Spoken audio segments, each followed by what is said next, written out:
Welcome back to the CIA. We're just about to get underway for the Tony Docherty, Kevin McIntyre Celtic welterweight title fight, and Barry McGuigan has just thrown Connie Henry some chocolate, and Colin Hart and I can only look forlornly, a bit like Wayne Braithwaite. We don't look as attractive as Connie Henry, that's why. No. We're sort of as forlorn as Wayne Braithwaite was in the 9th round when he wandered back to his corner during that WBO cruiserweight title fight with Enzo McIntyre. But we're back here with a Celtic welterweight title fight with Tony the Docherty in the light blue, sky blue sparkly shorts. A very nice pair of shorts he's got actually, and he's fighting Kevin McIntyre, former British welterweight title challenger. He lost to David Barnes in Manchester, who fights out of Scotland. Last seen on a Sports Network show being knocked out in one round by Nigel Wright down at light welterweight. And Tony Docherty last seen on a Sports Network show boxing very well at the Millennium Stadium, Cardiff, against Taz Jones. A rematch of their 2005 fight in which Docherty lifted the welterweight title, and he looked very good last time out. Docherty beat up Taz Jones. I think he stopped him in around the 7th round, and he looked very, very impressive. This fight goes on in front of an emptying and very nearly empty arena. It's a bit after the Lord Mayor show, isn't it, Colin? Yeah, but you know that the people who are here are the real boxing fans, you know, who love the sport and want to see every fight on the card.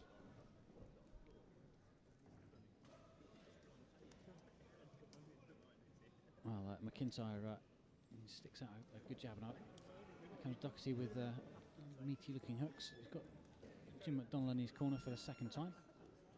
A good left jab there from Docherty as well. And I know Jim McDonnell's been on record saying that Tony Docherty is the most talented fighter he's worked with, and he's worked with a few. He's worked with Danny Williams, Colin, to have a little chuckle. That's Jim. Every fighter he works with is the most talented fighter he's worked with. He wasn't a bad fighter himself, was he, Jim McDonnell? No, until he met Mr. Zuma Nelson. Yeah. Did he hear it through to the final bell? He did, didn't he? No. Or did he not? Was he losing the... Oh, he did go, but he ended up in hospital, unfortunately, that night. Yeah, one of those fights where a compassionate stoppage may have been on the cards. A very brave kid, Jim. And, of course, he was a European champion. Yeah, he beat Barry McGuigan as well, didn't he? When a European championship was really something. I mean, I think, like a lot of titles now, they go very cheaply. We can still hear the rustle of sweets in the background, and as long as you don't hear their chewing on top of it. So first round, I think, to Tony Docherty, who makes the second defence of this title. He was due to meet another Scotsman, Colin McNeill, but the fight fell through. Instead, he takes on Kevin McIntyre, who not a bad boxer. He was busted up and outclassed by David Barnes a few years ago in Manchester. But he's certainly won more than he's lost. Tony Docherty hasn't lost any. I think he's the only blip on his record is a no contest in Bolton on Amir Khan's debut, when the show was ruined by the post show was ruined by a bomb scare, and the bomb scare occurred in the second round of Docherty's fight with one of the I think it was Billy Smith. It was one of the Smiths, either Ernie or Billy, and went down as a no contest. Docherty does avenge the win pretty soon afterwards. He's been around for a while, Tony Docherty. He was fought at the Commonwealth Games in 2002, and he's been a pro for a while. And he's almost snuck up on the outside, hasn't he, Colin? With he's managed to amass an unbeaten record, hasn't he? Yeah, he's got 21-0, but he's only 9 stoppages, so he's more a boxer than a banger. Previously with Brian Hughes, that very experienced Manchester-based trainer. And looking here, I've got too many fights left. We've got Barry Jones left, 6-3s, and Don Broadhurst to follow this as well. So a late night for a few people, us included. Ollie's shaking his head. He doesn't usually work past about 11 o'clock. I've got to get my Horlicks. His pipe and slippers back at the hotel. And it's going to be a late night. Sometimes it is though when you work these big cards. ITV like to have a fight here and there. I don't know if they're doing. I'm just looking at John Rawling, Duke McKenzie, ITV commentators. They look very relaxed. So it might just be me and Colin who are working this one. I think Barry McGuigan and Jim Rosenthal are about to wrap up the evening for their viewers. Have you seen much of Tony Docherty, Colin? Not really. I have to be honest. I've seen him, but because he's been on the undercard, you know, it was in passing, which may be a. You know, I don't want to put him down, but you know, he's on big cards, and like tonight, really, 3 World Championships. It's very difficult to concentrate on after a fight like Macaronelli and Braithwaite and what went before it. It's not easy to concentrate fully on what comes next. Well, it is when you have to wait till 11 o'clock before you go on. Everyone's keen to get home really, rather than see box. The crowd were on their feet for the Macaronelli fight, and I'm sure Tony Docherty would have been able to hear some of the atmosphere in his dressing room, and then to know that they're not really following that in terms of crowd interest. It can be a bit of a struggle. Sometimes better to box ahead of the main event, like he did at the Millennium Stadium in April on the Kawasaki Manfredo belt. He got that good win over Taz Jones. I mean, this is more or less like boxing in the gym, isn't it? Yeah, attentive crowd, but not an excited crowd. And McIntyre, he looked very drained at light welterweight when he fought Nigel Wright, and knocked out in the first round. He looks better at the weight, better at welter. Docherty, a natural welterweight. I'm not 100% sure. He's maybe not a natural light welterweight. He's not a huge welter. Maybe we could have Docherty against Gavin Rees. Rees, of course, won the WBA light welterweight title early this evening with a points win over Solomon Mbaye. It was a big shock, that. But he thoroughly deserved his victory, didn't he, Colin? Yeah, absolutely amazing. That I mean, I don't know what the odds were on Rees tonight, but I'm sure you could have got 8 to 1, 10 to 1, easily. But you know, you got to admire him, the little fella. He did a magnificent job. But you know, I felt disgusted with Mbaye, you know, a world champion who literally gave away his title. He didn't do too much Mbaye.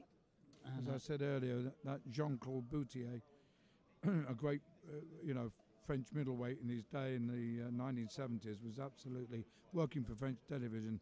He was absolutely disgusted with him. Yeah, this Docherty and McIntyre have far more work in 2 rounds than Mbaye did in the entire fight against Gavin Rees. Just wasn't at the races tonight.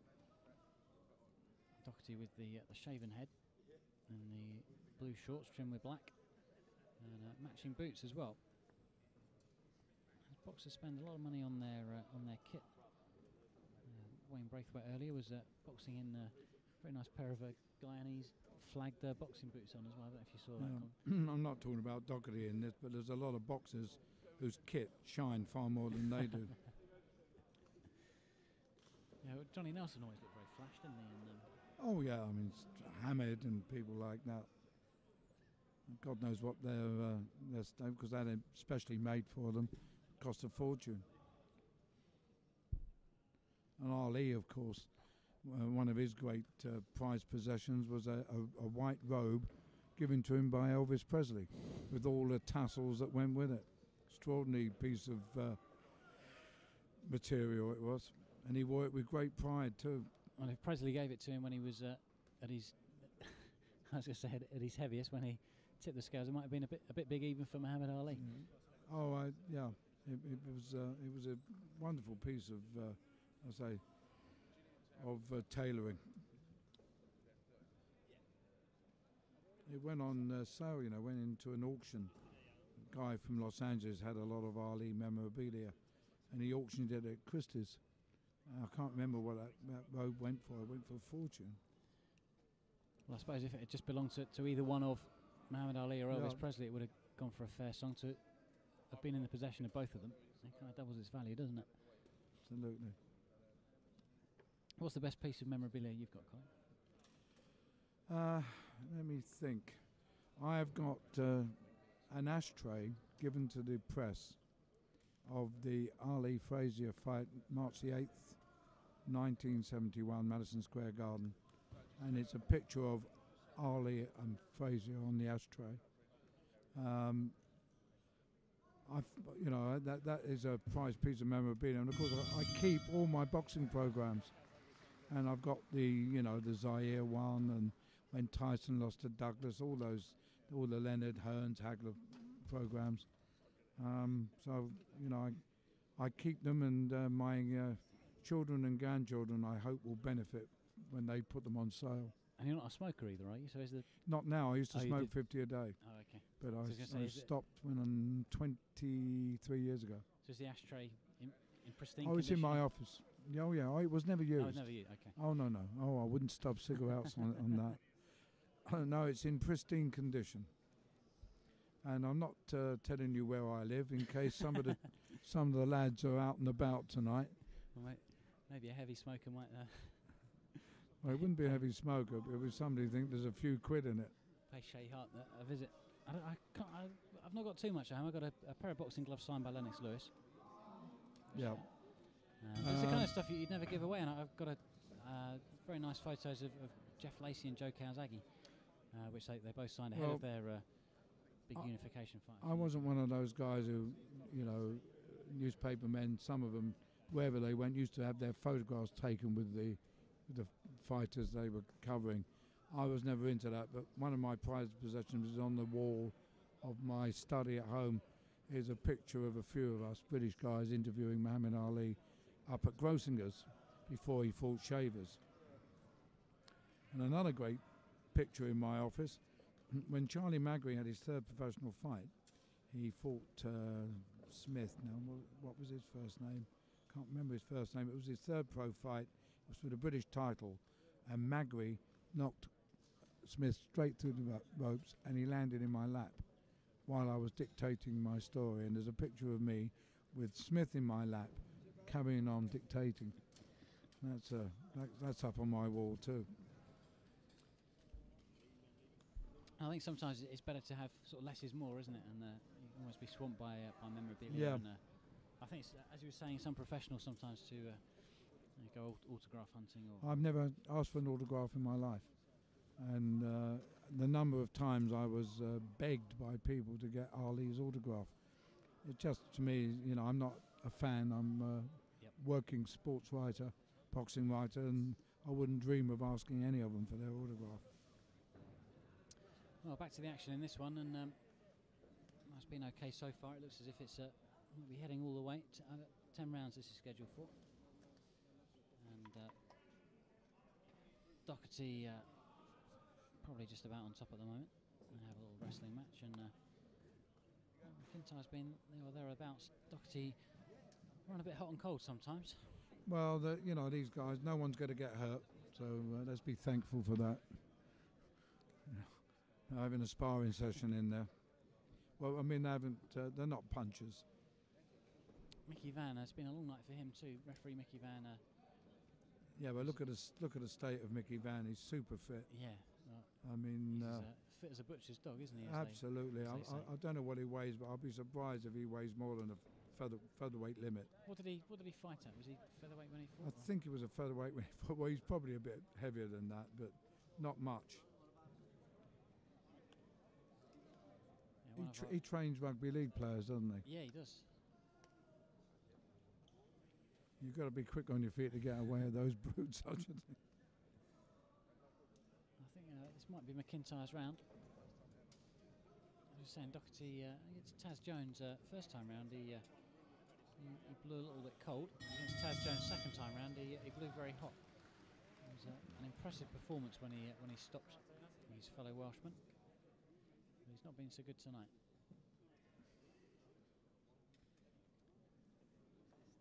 The ring card girls have gone home as well. We don't even have a ring card girl to. You better keep score of the rounds. I might nod off.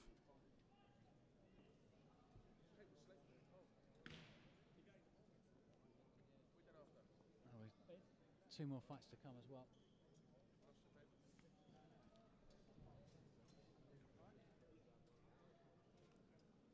No, two more fights to come after this. This is our last fight of the evening, though. Docherty seems to be shaking his head there at cornerman Jim McDonald.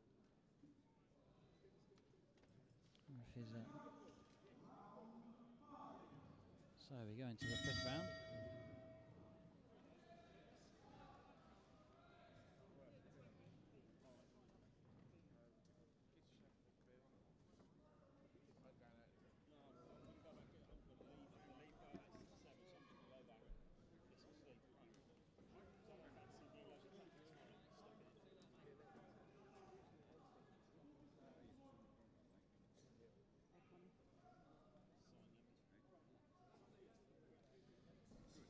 So into the 5th here, and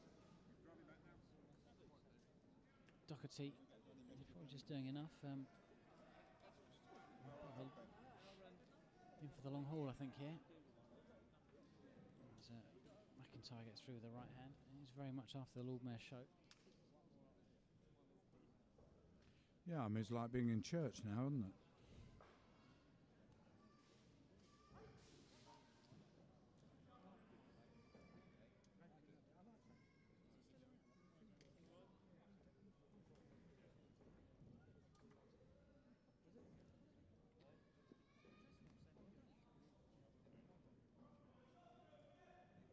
Not too much happening in the commentary box. Not too much happening in the ring either. Well, it's pitter-pat stuff, isn't it? It is really. I think Colin described it as a bit of a sparring session earlier, and I think he was probably right.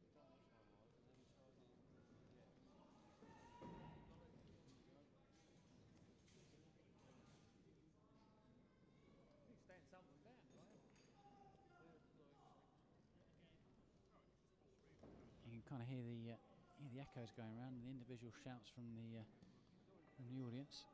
The press benches are still quite full.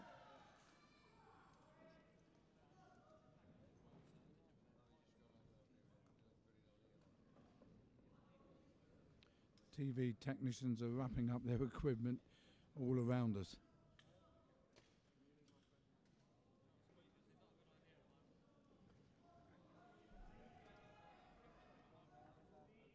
So just one scoring judge here, Mickey Van, who's also refereeing it too. McIntyre is through with the left hand to the body there.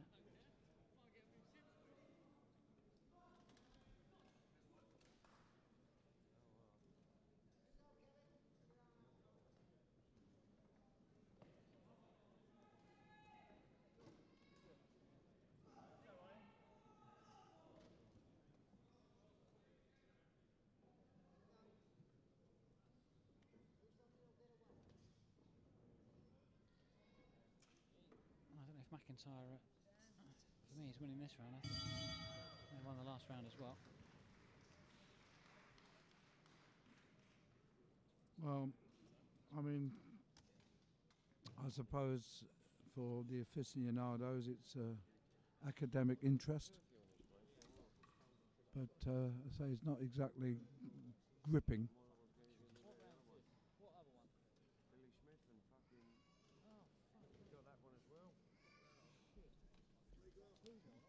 Now you've started, you can't leave. If there was anybody listening, I want to know who won, wouldn't they? Now you've started it. Don't you think? Unless you claim technical difficulties. I did it because Francis was stood there and he said to me, "You're going to do this." No, but I'm saying. Yeah. You should have said no. Yeah. But what's it on? Yeah, we're off.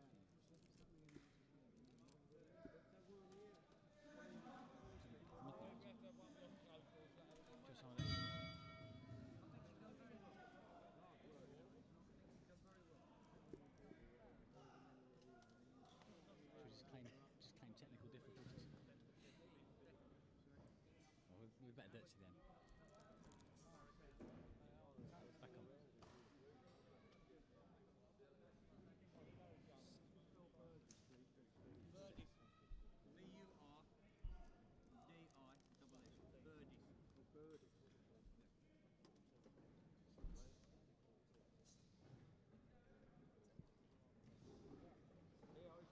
You know, while many of us are watching this with a certain amount of indifference, the two boys in the ring, this might as well be a world championship as far as they're concerned. I mean, they're both trying their all. So we ought to, you know... Yeah, certainly giving it a go. It's, you know, respect what they're trying to do in there, although it is very difficult after a night we've had of 3 excellent world championships. Well, three great world title fights we've had earlier this evening. Alex Arthur winning the interim WBO super featherweight title. Enzo McIntyre defending his WBO cruiserweight title, and then Kevin Reese scalping Solomon Mbaye, winning the WBA light welterweight title. And it was a very, very impressive victory for the Welshman. Good evening for Enzo Kawasaki's camp. Poor old Enzo's got one more fighter on the show. Oh no, he's not actually. Barry Jones doesn't belong to him.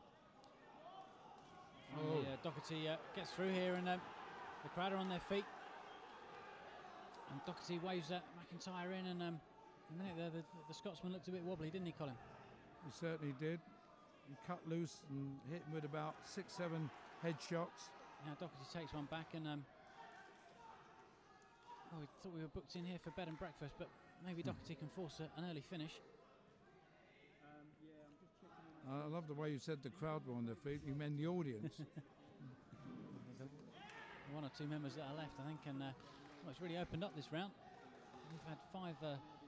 It doesn't take much, you know, much to stir the few people that are here, and you know, now they're excited.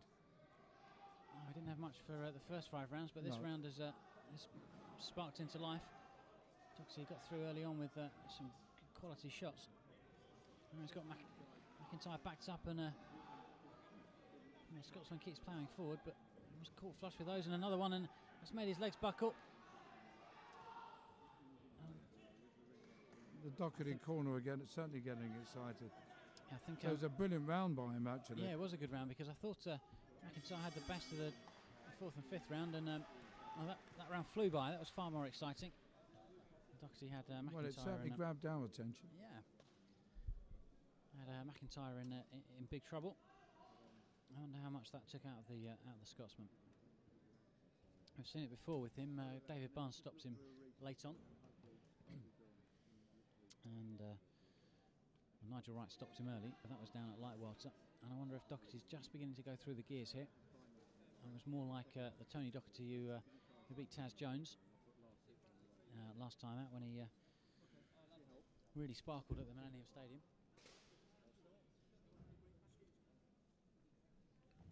Well, this fight started on Saturday, and it's going to finish on Sunday. Yeah, it's been a long old night. It started around 5:45 this evening. We had Kerry Hope beating Sherman Lane on points. We had what else do we have? Don Broadhurst, no, not Don Broadhurst, Harry Marr